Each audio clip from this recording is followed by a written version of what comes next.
40th anniversary, and she'd called ahead that afternoon to pre-order for everyone.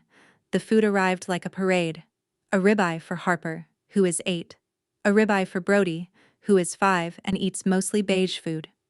A lobster tail for her husband Travis, who tapped his new watch against the table while he waited. The steaks at Harlan's run $120 a plate, which meant my nephew was about to ignore a piece of meat worth more than my first car payment. Then the parade stopped. Nothing landed in front of Caleb. My son sat there with his hands in his lap, looking at the empty space where a plate should be. Madison didn't even pause her conversation.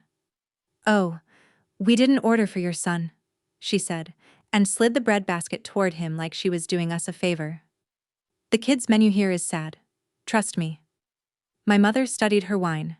My father cut into his steak and, without looking up, added, "You should have packed him something." Caleb took one dinner roll and held it with both hands, careful, the way kids do when they're trying not to take up space. 7 years old, and he already knew his portion in this family. I felt something in my chest go very quiet and very cold, the way it does at work right before I start giving orders. I smiled at my sister. I smiled at my father. "Noted," I said. Then I raised my hand, flagged down our waiter, and asked him one question that changed the temperature of the whole table. "Are you still serving the full menu?" I asked. The waiter said yes. I ordered my son the ribeye, medium, with mashed potatoes, and the biggest chocolate dessert on the menu. "On a separate check, please, just his and mine." The table went still in that particular way my family goes still, like a machine waiting to see if it needs to correct something. My mother leaned toward me, voice soft as frosting. "Sweetheart, you'll split the main bill with Travis, won't you? Your father's on a fixed income." And there it was. Here's what you need to know about my family's dinners. For 3 years, every one of them had been billed as Dad's treat. And for 3 years, when the check came, my father would pat his jacket, my mother would murmur about his heart, and the bill would drift down the table to me and Travis. Then Travis started forgetting his wallet. Not every time. Just often enough that I stopped being surprised. I had done the math on the drive over, actually. Birthdays, Easters, 2 anniversaries, a christening. I had been quietly buying this family's celebration since Caleb was in kindergarten. So when the waiter brought Caleb's steak and set it down in front of my boy, who looked up at me like I'd pulled off a magic trick, I stood up. Not fast. Not loud. I'm a nurse. I don't do scenes. I do announcements. "Caleb and I are going to finish our dinner," I said. "I'm paying our check. Just ours. And effective tonight, the family bank is closed." My mother's mouth opened. Madison laughed, one sharp note waiting for the punchline. There wasn't one. Caleb ate every bite of that steak and most of the dessert, and I drank my coffee slowly, because we were not going to be rushed. Then I put cash on our check, tipped the waiter well, took my son's hand, and walked out past 40 years of marriage and $120 steaks. Driving home, I honestly believed that dinner was the worst thing my family had ever done to me. I was off by $9,400. Let me back up and tell you who I am, because it matters. I work nights on the pediatric floor at St. Luke's in Millbrook, Ohio. I've been peed on by toddlers with better manners than my brother-in-law. Calm isn't my personality. It's my job requirement. Caleb's father left when Caleb was 2. He left quietly, which was the most considerate thing he ever did, and I've raised my son alone in a 2-bedroom apartment 15 minutes from my parents' house. Self-made isn't a brag when you're a single mother, it's just the schedule, and here is what the schedule included.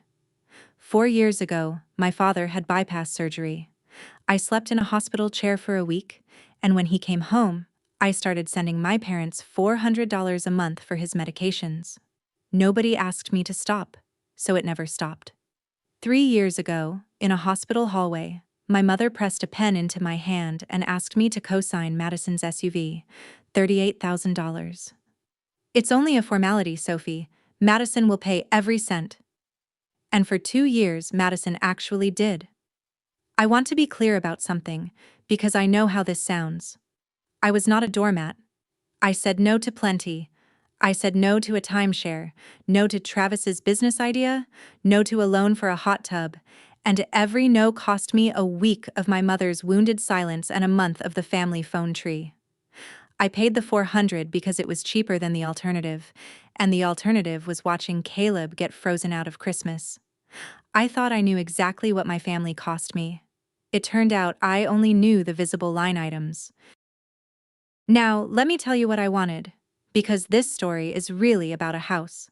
A little blue two-bedroom on Alder Street, 6 minutes from Caleb's school, with a crooked front porch and an oak tree in the backyard that was practically begging for a tire swing. I had $28,000 saved for the down payment. 6 years of night shifts, 6 years of skipped vacations, store-brand everything, and picking up holiday rotations nobody wanted because they pay time and a half. Every deposit had a purpose, and the purpose had a bedroom window facing east. The first time I took Caleb to see it, he pressed both hands flat against the glass like he was checking its pulse. "Which room is mine?" he asked. I already knew. I had already measured, with my eyes, exactly where his dinosaur bed would go. Left wall, under the window, so the morning light would land on him instead of an alarm clock. My loan officer was a no-nonsense woman named Dana Whitfield, and she liked my file. Steady employment, 12 years at the same hospital, clean payment history, healthy down payment. Strong application, she told me. We get you through underwriting, we lock your rate, and you're home by summer. All I had to do was pass underwriting. People think the card was born the same month as my father's bypass surgery. The same month I was sleeping in a hospital chair holding my mother's hand. That night I worked a full shift, because sick kids don't care about your family drama, and there's a mercy in that. Then I came home, poured coffee at 1 in the morning, and pulled my credit reports from all 3 bureaus. Nurses chart before they diagnose. You write down what is true, in order, before you let yourself decide what it means. So I charted. The visa ending in 4417 was opened online, 4 Aprils ago. The email on the account was a string of letters I'd never seen, but the recovery phone number was my parents' landline, the same number I'd memorized in 2nd grade. Then came the transaction history, 4 years of it, and reading it was like watching someone else live a comfortable little life wearing my name. The pharmacy on Route 9, the grocery store, my mother's salon every 5 weeks, regular as a tide, and Harlan's Chop House. Again and again, Harlan's Chop House, birthdays, Easter. I scrolled back to last spring and found the anniversary dinner itself, the night of the breadbasket, and sat with that for a minute. My nephew's $120 steak, the one carved in front of my hungry son, had very possibly been charged to a card wearing my name. My father patting his jacket. My mother murmuring about his heart. Dad's treat. I didn't throw anything. I want that on the record because I was tempted. I made a spreadsheet instead, with dates and amounts, and I labeled the tab the way I'd label any chart, in plain language, no adjectives. Then I sat back and looked at the one fact the spreadsheet couldn't explain away. There were 2 people living in that house on Fairground Road. Only one of them kept the books. I drove to Fairground Road on my day off with the printouts in a folder, because I wanted to watch my mother's face when she saw them. I have spent my career reading faces the moment bad news lands. Fear looks one way, guilt another. My mother, Carol Sinclair, looked at 4 years of fraud in her own kitchen and showed me a third thing entirely: administration. She read the first page, took off her glasses, and folded them with a little click. "Your credit was the best in the family," she said. "We put it where it would do the most good. Family shares, Sophie." No flinch. No denial. She said it the way a treasurer reads minutes. I asked her if she understood what she'd done, and she straightened, offended at the reframe. In the space of one dinner, the woman whose name had been stolen became the woman attacking her family. My mother let the noise run its course, then folded her napkin and issued the ruling. This family does not sign papers against each other. I looked around the table and did something I don't recommend unless you're ready for the answer. I counted the papers already signed, the cosign with my name, the card application with my name, the $400 transfers, Month after month, every paper in this family had been signed in one direction, quietly, against me. Fine. If no one would hand me the missing page, I'd go find my copy myself. And I knew exactly which drawer to look in. Sunday morning, my parents were at church, and I still had a key, because I was the daughter you could trust with one. My father's study smelled like pipe tobacco and pencil shavings, unchanged since the 90s. The big oak desk, one drawer that mattered, everything filed the way a machinist files things, square, labeled, permanent. I found the SUV folder in the second hanging file, and the missing payoff page right where it should be. If I had stopped there, this would be a different story. But when I lifted the folder, the drawer underneath it didn't look empty. At the bottom, flat against the wood, lay a ledger. Green cloth cover, corners worn soft, the kind they sold at the 5 and dime when I was a kid. A strip of masking tape across the front, and on it, in my mother's upright hand, a single word: household. I want to tell you, I hesitated. I didn't. I opened it, and my whole childhood was inside, itemized. The first page was dated the year I turned 12. Left column, expenses. Right column, a heading in careful capitals. Ode. S. braces, $3,200. Prom dress, $180. Driving lessons, $240. Nursing school gas money, $35 a week, with a narrow little column running down the margin, 5%. My mother had been charging me interest before I was old enough to vote, and then the pages marked paid, and God, the things that counted as payment. Every summer I babysat Madison, logged like invoices. The paychecks from my first job at the pharmacy, the ones Mom said she'd hold for me, signed over and entered, line by line. I flipped forward, years falling past my thumb to the tabs near the back, and found Madison's pages. Cheer camp, a wedding dress, the down payment on their first apartment. Next to every entry where my pages had amounts owed, hers had a single word, written in my mother's pretty slant: gift. I stood in my father's study holding the arithmetic of my entire life, and I finally understood the anniversary dinner. The breadbasket wasn't a mood, it was policy. And then I turned to the newest page where the ink was still dark, and the newest page didn't have my name on it.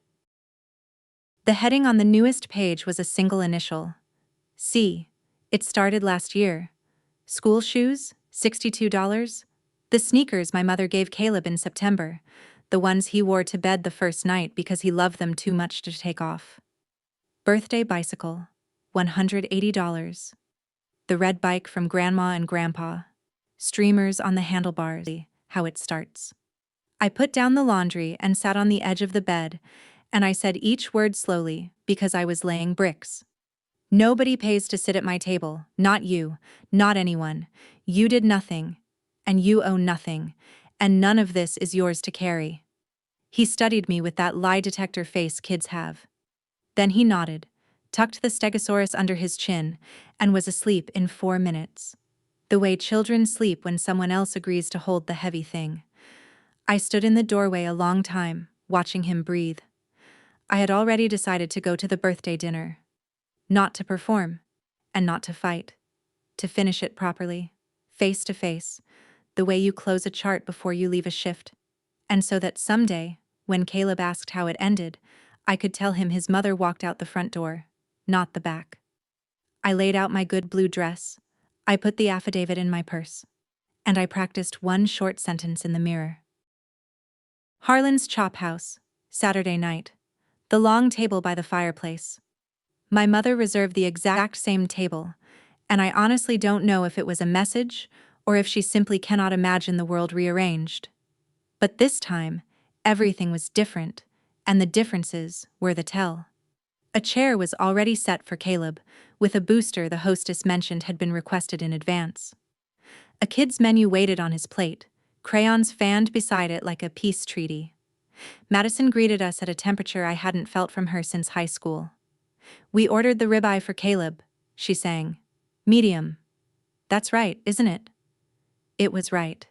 That was the eerie part. The machine knew exactly what generosity looked like. It had simply never priced it for us before. My father looked good, color back in his face, tearing his dinner roll into small pieces. Travis's watch caught the firelight every time he reached for his lobster.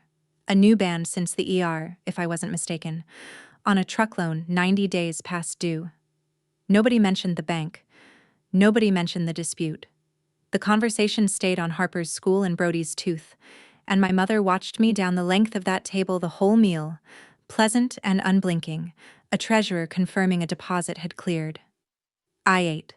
I complimented the potatoes. In nursing school, they teach you that the calmest person in the room is the one holding the chart, and my purse was on my lap the whole night. Then, as the plates were cleared and before dessert could land, my mother picked up her spoon and tapped it twice against her wineglass, and the table hushed. "Before the cake," she said, smiling at me, "I have a gift for Sophie."